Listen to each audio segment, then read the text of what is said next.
Okay, hello everyone. I know that in my last guide I said I would try to be faster, and that guide ended up being 20 plus minutes. So, this one I promise you will be faster. It will be at least under 20 minutes. You can mark my words on that one.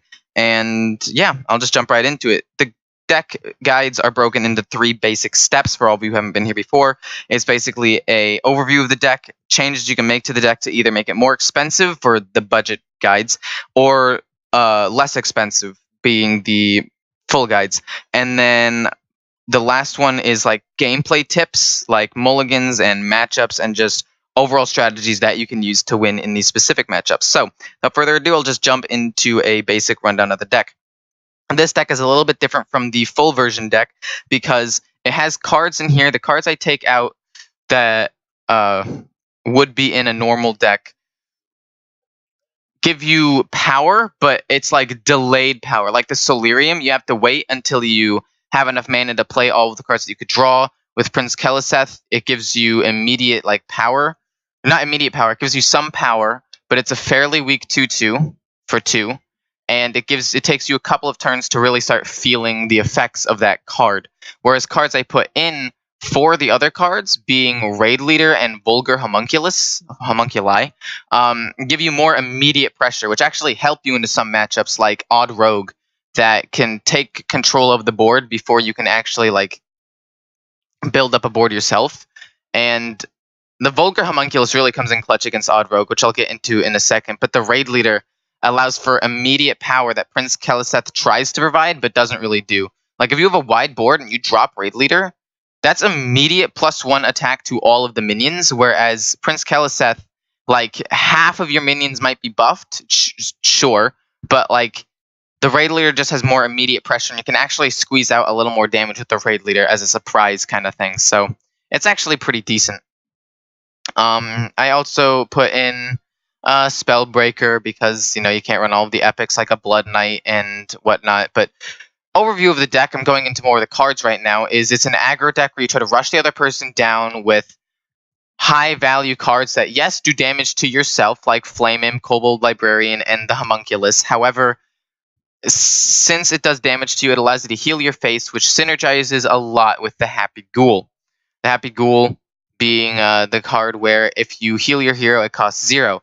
That, along with the Light Warden synergy, means that your early game can actually be quite insane, especially if you're able to proc your health losing without having to tap. Like if you can play a Flame Imp into the next turn, going Kobold Librarian, Light Warden into the next turn, Voodoo Doctor, and Happy Ghoul, or like Life Tap, Voodoo Doctor, Happy Ghoul, or something like that. The amount of power you can get from that is insane. You have like a board of 5 minions on turn 3, one of which is a free 3/3, one of which is a buffed up minion because the Light Warden gets +2 attack because you healed your face.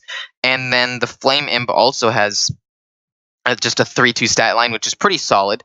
It's basically like a 2 mana stat line. And then it also has the card draw from the Kobold Librarian and then the second life tap. So you're not even like down that many cards. You've only lost some life. But that shouldn't be a big deal because you have a board. So basically, the overview of this deck is you go aggro, you sacrifice some life in order to get a board, and then you use that sacrificed life to actually allow for more opportunities in the future, such as healing face to proc Light Warden or Happy Ghoul. You have methods of finishing off the game with Fungal Mancer, Doomguard, and Soulfire, as well as Raid Leader for that final push. You have Despicable Dreadlord in there against wide decks like even Shaman or Odd Paladin.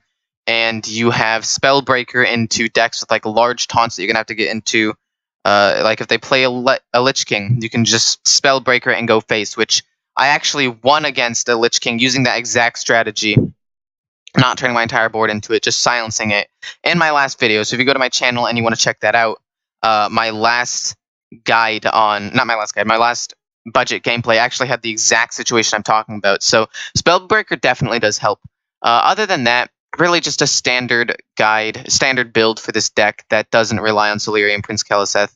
Mossy Whore, which helps you deal with the Giggling Inventor and Spreading Plague, or Blood Knight, which also helps you deal with Giggling Inventor. So basically all 4 of those cards that I just listed basically go into step 2 of the guides, where I talk about cards that you can put in to make the deck better. And the cards I took out to put those cards in were a Doubling Imp, both Vulgar Homunculi, and the Raid Leader. So those 4 cards out for the 2 epics I listed, because it's one of each. I don't run 2 of either of them because they're only good in specific situations. And the Mossy Horror can actually hurt you because a lot of your minions have 2 attack. And then the other 2 are for the Solarium and Prince Keleseth, which you can only have 1 of each because they are legendaries. So, without further ado, I'm just going to get right into the stats and the win rates against certain decks because I want to waste no time. So, how this deck works is it basically does pretty well into Rogue and other Warlock decks because it can rush them down, but into the decks that can gain a ton of armor and control the board fairly easily and have lifesteal, it underperforms. So basically, Druid is a control deck that, you know, eventually you will not be able to get through all of the armor that they produce. So you're 3-2 against it, or at least I'm 3-2 against it. And I feel like this matchup is about 50-50. Either you pop off and you kill them before they get a ton of armor, which is not that hard to do with all of the card draw that you can have and the fact that you have a ton of 1-drops. But you could also not pop off and he can just eventually outvalue you. I think the matchup is a little bit better into Prince Keleseth because into the fully made one, because the Prince Keleseth allows you for increased health and attack and that extra tempo that sustains throughout the game. Allows you to potentially have a chance in the late game once he gets out a ton of stuff. However, the Raid Leader actually makes this matchup pretty decent too, because if you can Raid Leader with a pretty decent board and get an extra like 5 or 6 damage and really pressure him, that actually can be the key to winning the game before he actually like gets a ton of armor. So both have their pros against it, but I do think that the fully made deck might be a little better into this matchup. The next one is Hunter, 2-2. Think this matchup is pretty even. If he doesn't get an explosive trap and kill all of your 2 and 1 health minions, you're chilling. But if he gets if he gets a wandering monster and you attack with Flame Imp, that's a 1 mana card killing potentially a 3 mana card, which is usually worth. So it really depends on what his first secret is and if he gets Rexar late. Like if you can't win the game by turn 6 and he gets Rexar, you're probably going to lose. If he gets the Spellstone, if you have a big enough board, you actually have a chance. But if he gets Rexar and wipes your board, gets armor, and is able to produce a ton of minions, you're probably just going to lose. And a lot of the time, they do have it. Next matchup is Mage. And in the Tempo Mage, this deck wins because you can control the minions on the board, and you have enough heal to keep you alive through their spells. The only issue with this one is you can't necessarily life tap as much into this matchup, because if you do, he can burn you with spells, but as long as you keep that under control and keep track of your life total, the matchup won't be that bad. Next matchup is Paladin, 2-2, pretty much a 50% win rate here. I see why. If you get the Despicable Dreadlord, you'll probably, kill him. And if you get a Vulgar Homunculus and a Void Walker, either or preferably both, you can just kill all of his 1/1s and not really have that much of an issue. However, if you don't get those cards, he just overruns you with a ton of 1/1s. Trades into all of your minions and eventually just overruns you because you're going to have to pay life in order to keep up with the amount of tempo he's creating with all of his 1/1s and other minions. So you're going to have to life tap in order to create minions of your own, and it's just harder to do that than it is to just press the hero power button for him and create 2 1/1s. Next matchup is Priest. This matchup, always hard to figure out how this matchup works because of how infrequently people play Priest and how many different Priest decks there are, and they're all pretty random. I would say as long as you play around Duskbreaker, like maybe not be trigger happy and play the Happy Ghoul immediately, play after turn 4 as a way of regaining the board after he Duskbreakers potentially, that could be pretty decent, but overall just play pretty standard aggro here.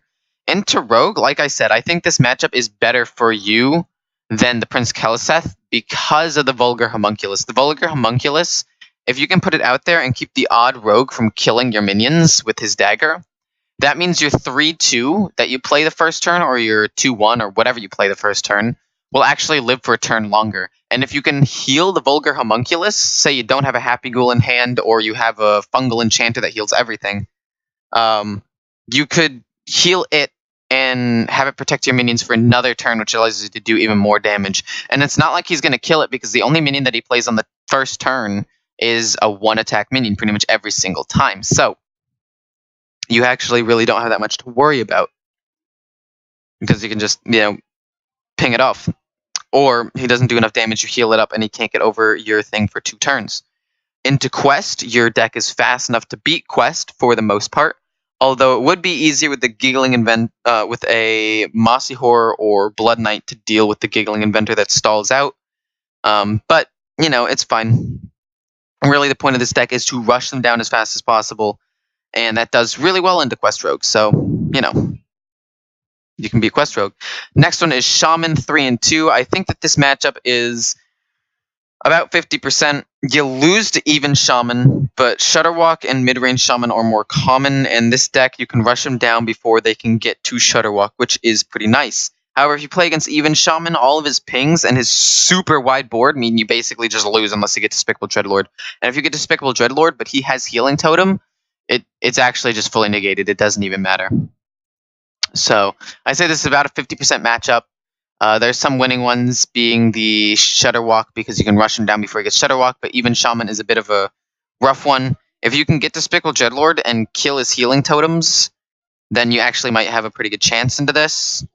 But I would still say it's favored for even. Next one is Warlock. Warlock has enough damage to himself in the control matchups that you can rush him down. And into mirror matches, the Prince Keleseth does give him an edge, but the fact that you can play a 2-4 into his 2-2 means that you can actually kill 2 minions with that 1 minion. And since you have immediate power from Raid Leader and Vulgar Humunculous, you can potentially kill him before he gets the value out of Prince Keleseth that he needs. That's why the win rate is 5-1, because I'm pretty sure I've been able to do that into most of the matchups when I play into Mirror that has the full deck.